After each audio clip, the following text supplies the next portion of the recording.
welcome to this sunny day.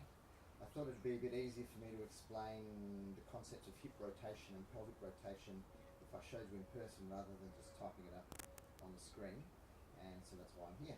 So when we think about hip flexion of the hip, it's what people would call bending the hip. Now the hip joint is this joint in here where the thigh bone, okay, the femur, connects with the pelvis at a point called the acetabulum. It's the ball and the socket joint that come in like this. When we talk about hip flexion, the hip joint, we talk about this action, bringing the thigh up so that the knee comes closer to the forehead. Anytime we use the word flexion in anatomy, it means that the angle of the joint, usually anteriorly, so on the front side, decreases. So you can see this angle here is decreasing because I'm flexing the hip joint. The opposite of that is extension. So from here, if I take the knee back and down, that's extending the hip joint. We can extend past a neutral position. I can extend past neutral. That's still extension of the hip joint. Just like this is flexion. And if I grab that, that's a tight, kind of a deep, full flexion of the hip joint. So that's our flexion extension. Something crawling on my neck. The next one we have is our abduction and adduction. Abduction is when we move a body part away from the midline relative to this position here, which is the anatomical position. So from here, if I move my thigh like this, I'm abducting, like a child being abducted from its family. I'm being abducted away from the midline. Then if I move that back toward the midline, I'm adducting. So I'm now moving this thigh, adducting it toward the midline of the body. This is abducting, this is adducting. Abducting, adducting. The next one is rotation, which occurs down the long axis of the bone attached to the hip joint. So the hip joint's up here, the long axis of the bone is down here.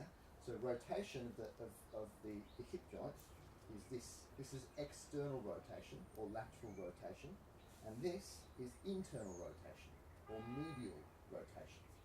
So we have external rotation, internal rotation. You can see that in external rotation, the knee is now pointed out.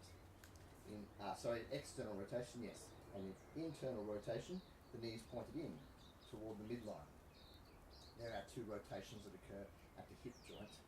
Now there is another movement that occurs at the hip joint.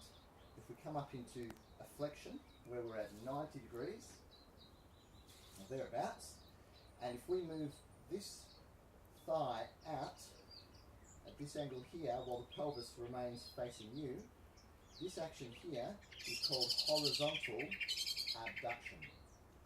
Horizontal because it is now with a horizontal plane on the thigh. And when we bring it back toward the midline from this position, it's called horizontal adduction. Horizontal abduction, horizontal adduction.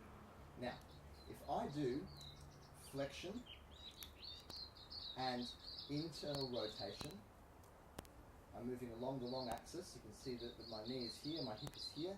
Moving along this axis, I rotate around it to create internal rotation or external rotation. Internal rotation, external rotation. So I can do internal rotation here, and I can do it here and here. Internal and external rotation. That's at the hip joint. Have a look at my foot when I lift it up now. I'm in this position here with the knee bent.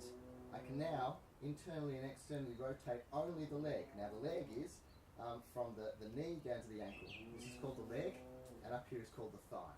So to externally rotate, to internally rotate. Externally rotate, internally rotate. I'm doing another action with the foot there, we won't worry about today. But internal, external rotation. I can only internally and externally rotate at the knee joint when the knee is bent. When the knee is straight, when it's extended, so when I'm extended, I can't actually rotate at the knee, I can only rotate at the thigh. So we go into extension, external rotation is occurring up here at the hip. It doesn't occur at the knee. Even though the knee is turning, the leg below the knee isn't turning. And I'll just set the camera up differently, and I'll just show you an appropriate action to understand with regards to the fencing lunge and hip movement.